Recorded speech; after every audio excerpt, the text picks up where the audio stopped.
What we are going to talk about today is something that I'm often asked about.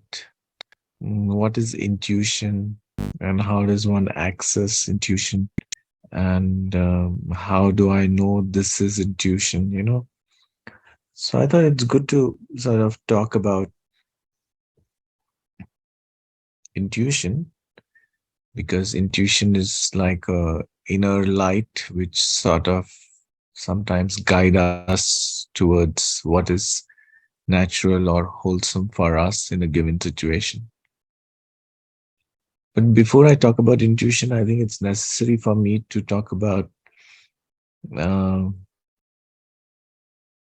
feelings, emotions, impulses, because they are also, if intuition is a certain felt sense, a kind of a very subtle knowing, uh, then one needs to distinguish between that and how do I know whether this what I'm experiencing or feeling is just an emotion or it's an more intuition. It's an intuitiveness. How do I know what sensation that I have? Is it an impulse or is this? So I think it's important to differentiate about these things that the body experiences. And different words are like feelings, emotions, sensations, impulses, and then you could say intuition. So let's begin with talking about just generally feelings, because we all feel something or the other. And these feelings are generally called emotions. So we may feel happy, we may feel sad, we may feel lonely, we may feel abandoned, we may feel rejected, we may feel inspired, we may feel motivated, we may feel, so there is like a whole bunch of feelings. And in case if you ever get confused about what you're feeling, and often we don't know what we are feeling because there are so many feelings that happen to us, it's good to just go on to Google and Google a feeling chart. And then in a feeling chart, you will see the different words associated with a certain kind of emotion. Like fear, there's a plethora of words like nervousness, anxiety, apprehensiveness, terror. Um, like you can choose according to the intensity of the fear. Or sadness can have a different kind of words related to sadness, such as um, lonely, low, or there could be words related to anger, mm, or there could be words related to um, joy. So sometimes it's just good to go to a feeling chart and check out what are the words that I can I resonate with in given what I'm currently feeling. So so feelings and emotions are almost synonymous, mm, but I would say there are two kinds of feelings. Mm. One is the feeling which comes from the mind, and one is the feeling that comes from the moment. Now, this is a very interesting um, concept. And I don't think many people even talk about this, that there's a feeling which comes from the mind, and there's a feeling which comes from the moment, or, or a feeling that comes in the moment. Now, what do I mean by feeling that comes from the mind? And generally, when we say use the word emotion, it's like energy in motion. But I think another word that I would translate the word emotion as is ego in motion. Ego in motion. So the feelings that come from the mind are essentially associated with the ego, the identity, the self-image. Someone says something nice to you, and they're like, "Oh, you are really so wise." Or, oh,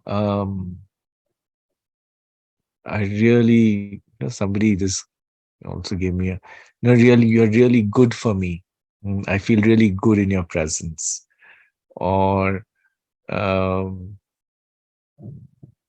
you're so creative, whatever that may be. Sometimes it may be just somebody saying nice things to you about you, or it's just like somebody giving you attention, somebody making you feel special, like somebody asking you, come sit down, can I make a cup of tea for you? I'm just sharing this because I just met the person where I'm staying at the homestay, and then I just gone to talk about something, and then she said, sit, can I make a cup of tea for you? So it feels nice that someone is giving you attention, someone is sees you as important and special. So at one level, of course, it's a very normal, natural feeling, but also this identity called me feels nice. When I am made to feel nice by someone, whether it's through actions, whether it's through speech, or whether it's through their communication, or the other. And then comes the other part of it, where if the ego feels good about something, and then the ego will also not feel good about something. This is the nature of the ego, which is duality. It's like you fall in love, and then all the hormones sort of take you into a blissful state of whatever.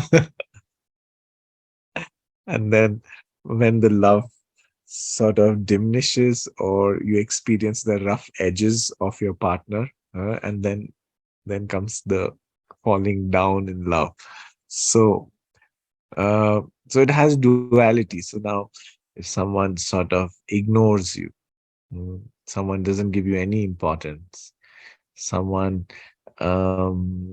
is critical or blames you, that you are like this, you're selfish, you're this, so whatever, different ways, and then that makes us cringe, that makes us feel it either, and what often happens is, when we experience these so-called negative feelings or emotions, then either we withdraw, we shrink, or either we sort of um, get angry, and then we blame the other person, and we say that, whatever that we have to say about the other person, that this person is being very insensitive, he doesn't know what he is, he's immature, this, that, blah, blah, blah, whatever else that you have.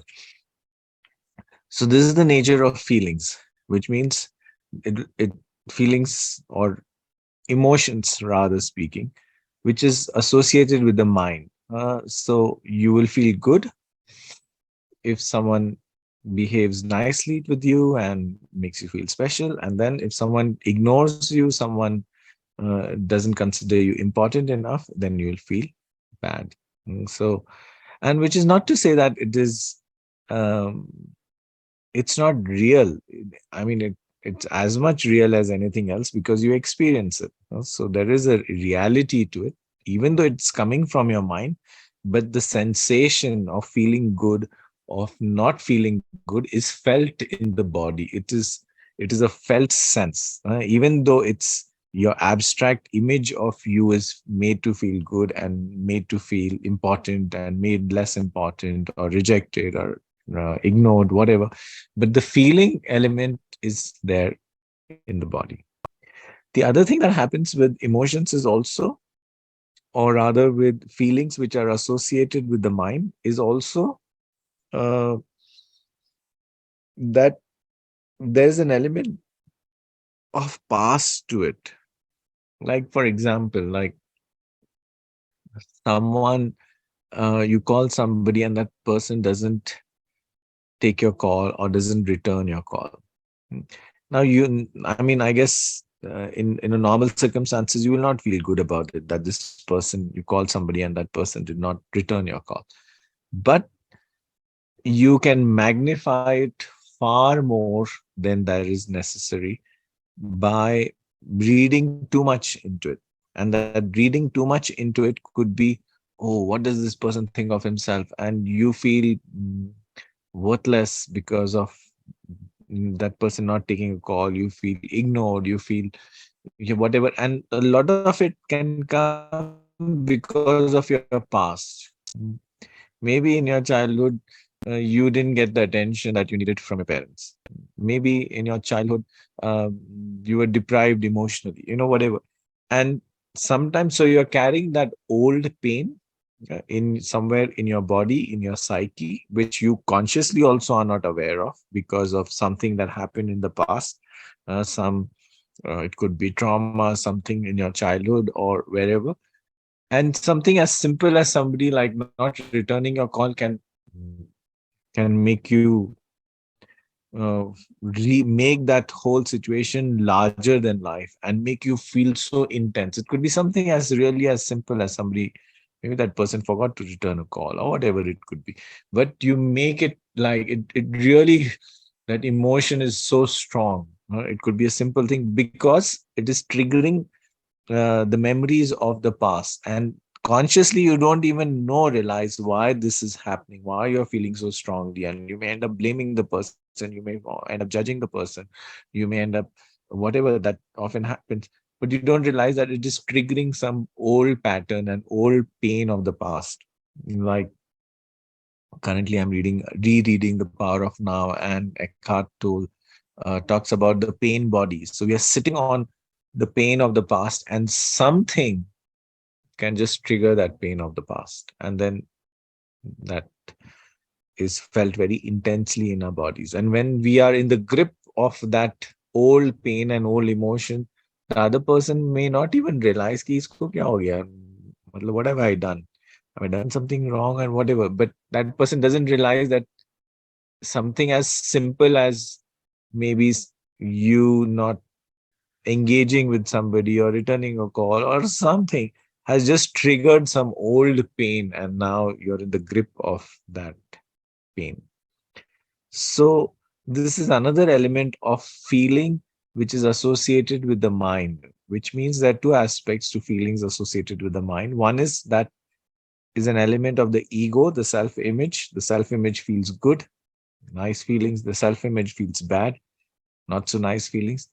And also an element of the past, because the mind also is stores the memory.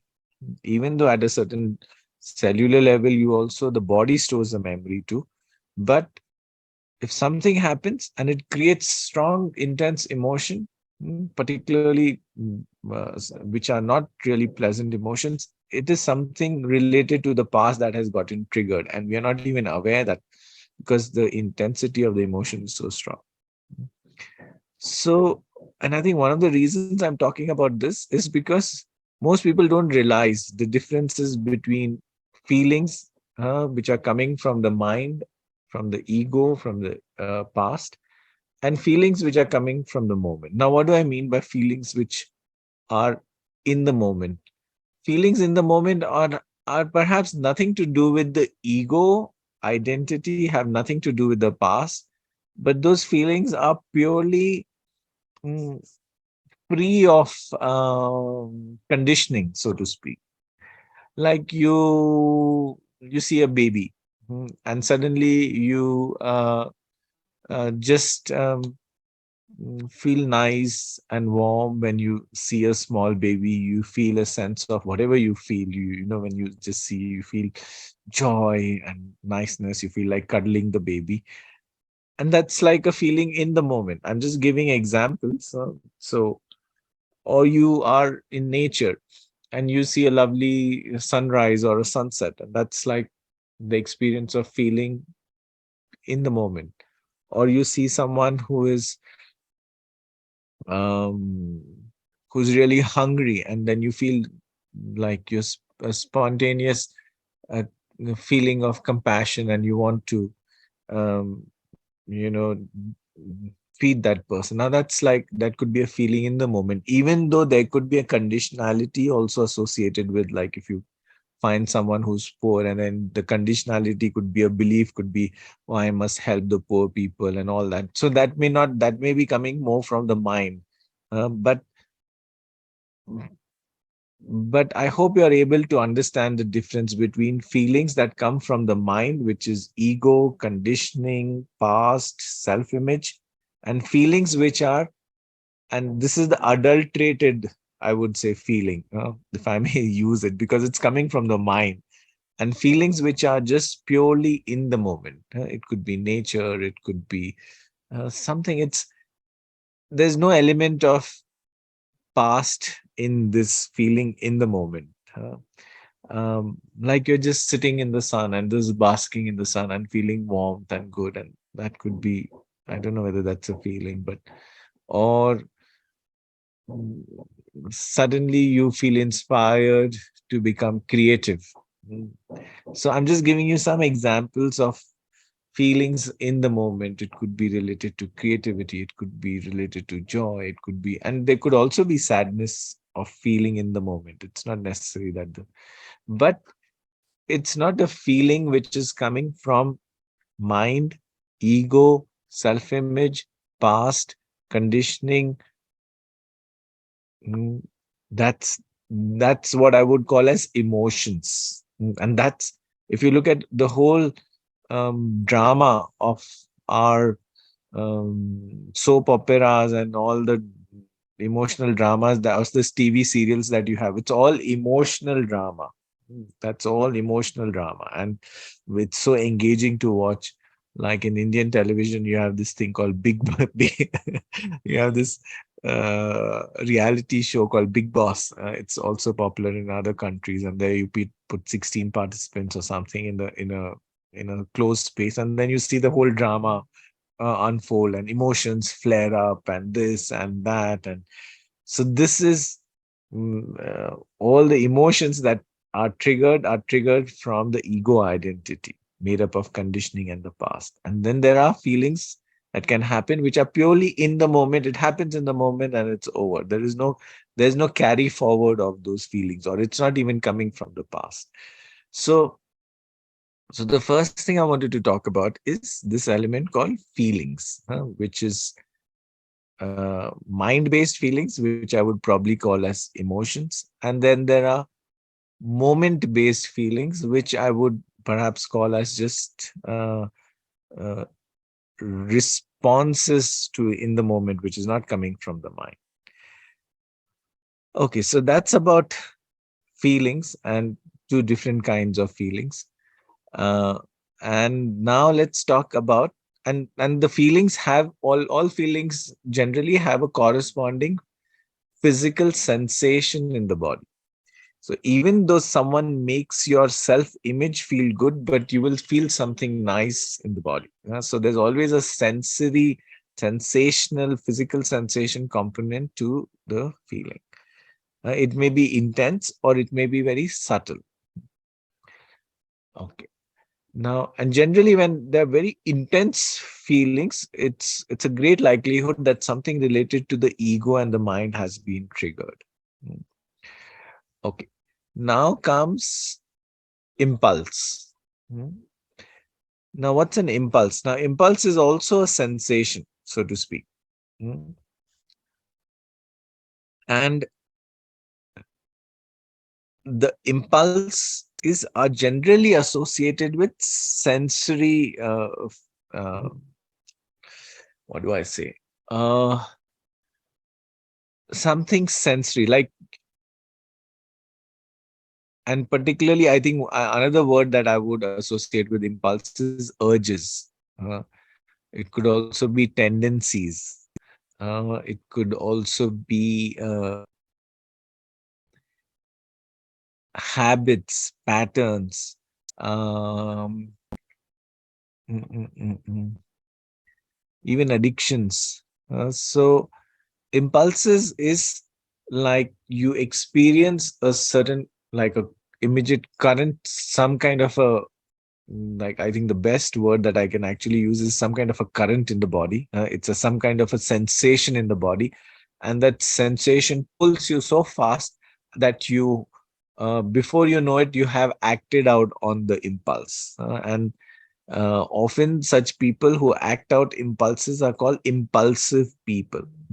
And it is different from spontaneity.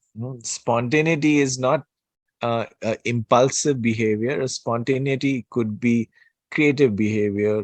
Impulsiveness is not spontaneity. I think one needs to, just like I spoke about feelings having a mind-based element and feelings which are moment-based elements.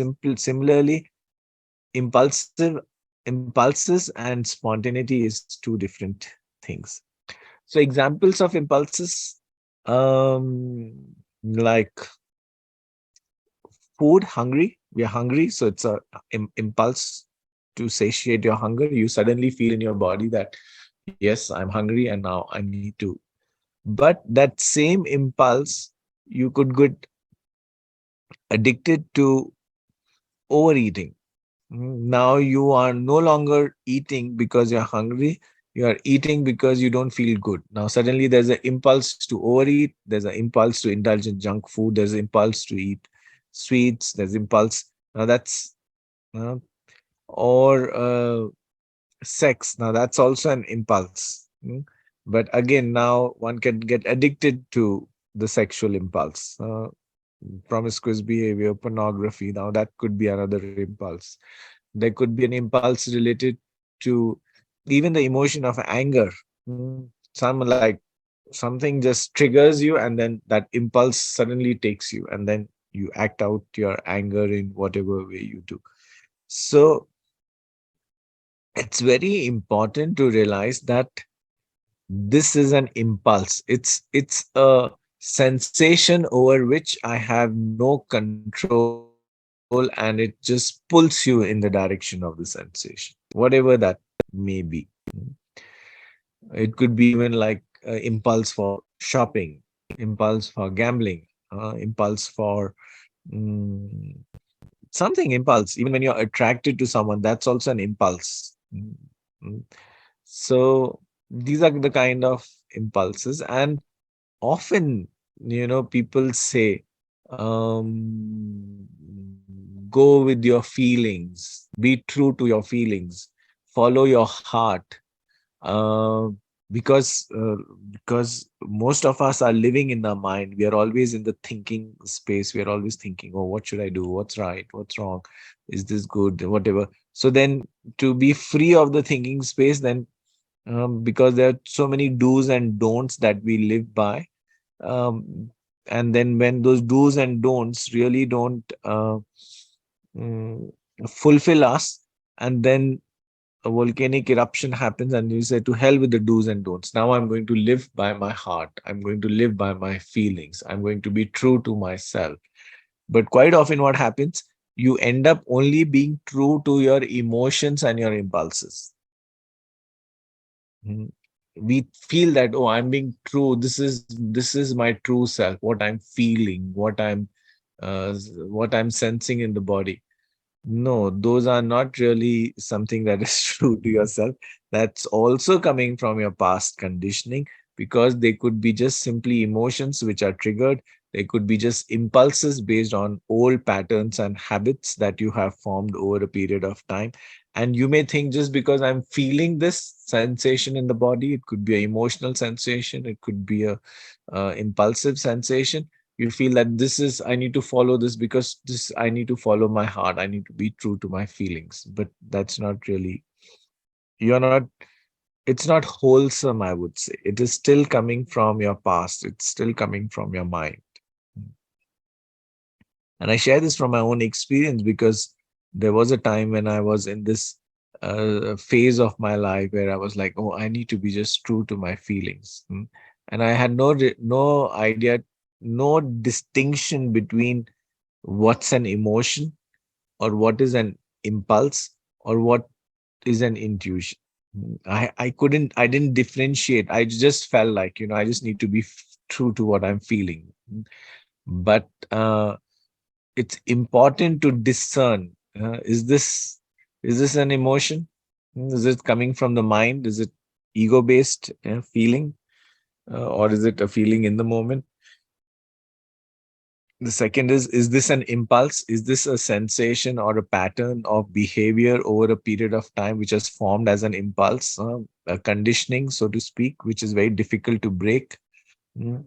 So it's very important to distinguish between, um, because we feel so many sensations in the body. It's important to understand, is this sensation an emotion? Is this sensation an impulse? Or is this something deeper, a felt knowing, a intuition? So now let's come to, so we have talked about feelings, mm, mind-based feelings and feelings which are just in the moment. Second is impulses, and how impulses are not necessarily being spontaneous. Spontaneity is an act of creativity. It's an act of um, free from the past. So that's spontaneity. But impulsiveness is not free from the past. Impulsiveness is a conditioning based over time, and it has become a part of your mind, your psyche, and your body. And then that conditioning, whenever that's triggered, then that conditioning starts operating. You have no control over that. So feelings can also come from the past. Impulses are the sensations that triggered suddenly. Impulsive behavior is also coming from the past. Now let's talk about intuition. Now, because this is what most people are very curious to know, what is intuition and how do I know whether this is intuition? How can I uh, become more intuitive? How do I differentiate between emotion or feeling and impulse and intuition? So that's what the topic is for today. So intuition is something which I would say is something, the most, I think the most important criteria for intuition is silence. When your mind is silent, then something inside you, I think the word that's coming to me, like you have an inner compass that guides you towards that which is harmonious for you, that which is wholesome for you. Mm. It's like another way of saying it, that this whole universe, is this whole existence, operates out of tremendous intelligence. Now, that same intelligence makes your body function. That same intelligence uh, mm, makes the earth rotate on its axis. That same intelligence makes the sun rise. Rather, actually, the sun is not rising or setting. It's really the earth which is moving, and then that's giving you an impression that the sun is rising or setting. Uh, that same intelligence creates photosynthesis. That same intelligence is creating this whole. So, and that's not a thinking intelligence. And that we have access to that same intelligence, but we are not able to get in touch with that intelligence because our mind is chattering all the time. Chatter, chatter, chatter. It's always caught up in the past. It's always caught up in conditioning. It's always caught up in self image. It is always caught up in um, so, because there is this constant chatter, chatter, chatter of the mind, we are not able to listen to uh, what our intuitive voice, or what another word for intuition I would probably say is the voice of silence. And it's actually an oxymoron, because there is silence doesn't have a voice, but yet when we are silent, then something in us sort of, like supposing if you're in a situation, you it's a very something has triggered your emotions and feelings, and suddenly, like let's say somebody is ignoring you, or somebody is not giving you attention, and then it making you feel very neglected, very abandoned, and you feel very justified to feel neglected and abandoned, um, and you feel really angry at the unpredictable behavior of this person, and why is this person behaving like this, and this anger and resentment and fear of being rejected, and all those cocktail of emotions have suddenly been triggered. And then a point can come when you realize that these emotions that are coming because my self image is triggered, and these emotions can also be coming because something has happened in the past, it may be in my childhood, and I'm storing that old pain, and that old pain has been triggered by whatever this person is doing. And when that realization happens, you can step back and you can just observe the emotion. You can observe that, oh, this is getting played out. This is old pain that is, and it's very difficult actually to be aware when all this old pain is getting triggered, or when all these impulse emotions are very intense, so to speak. And then if we can in that moment practice awareness, practice silence, okay, what is it that I really need to, what is it that I really need in this moment?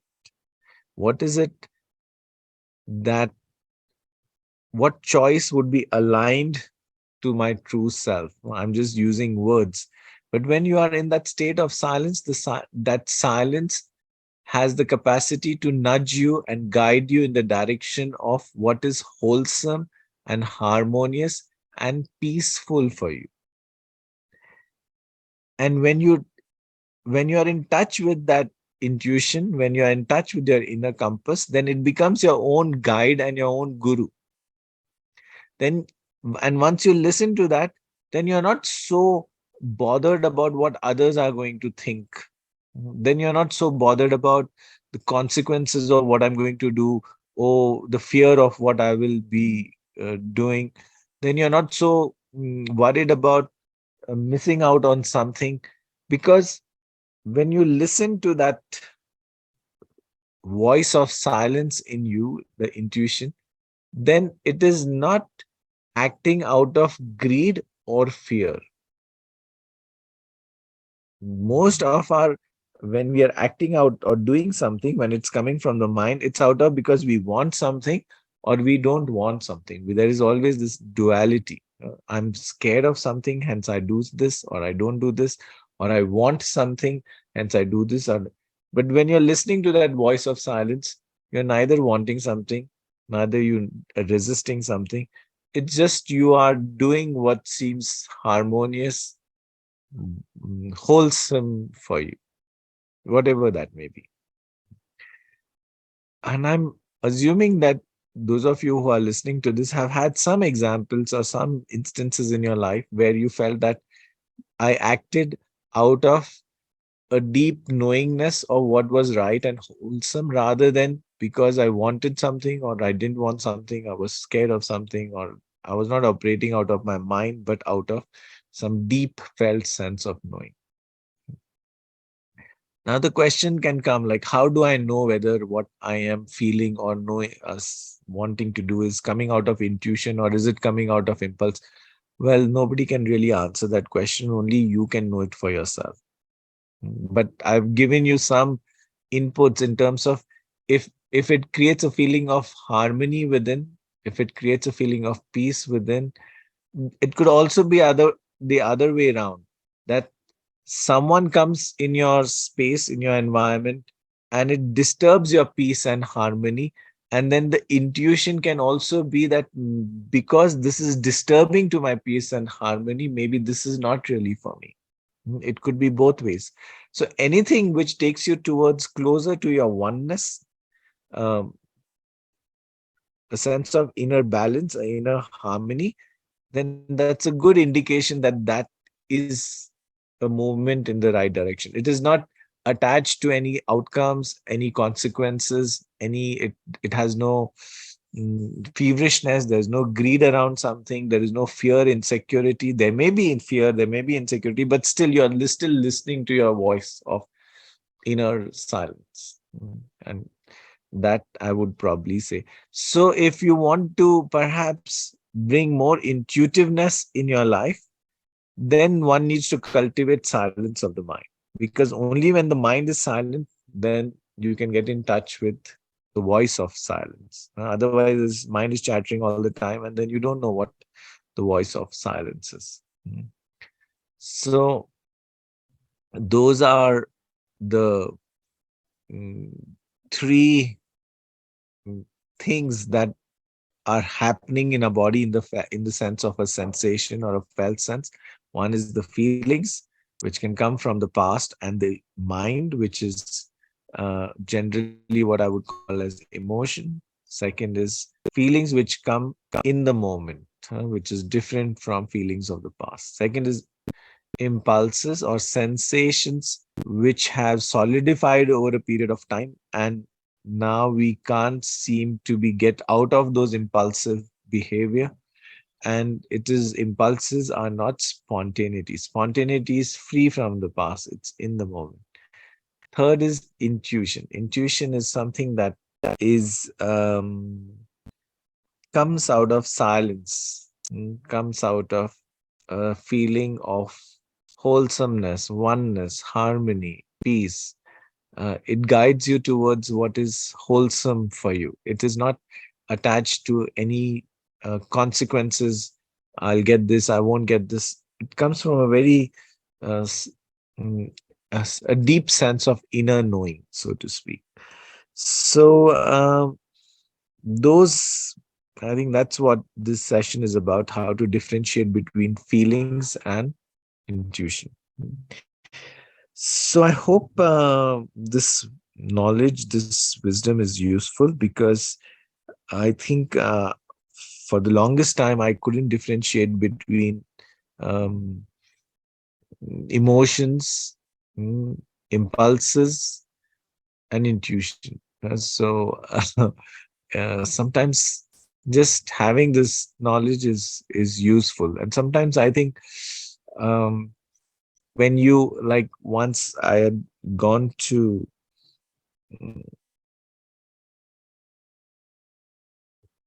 I was doing a diploma in counseling, and one of the facilitators there had said once that if you can name it, you can tame it.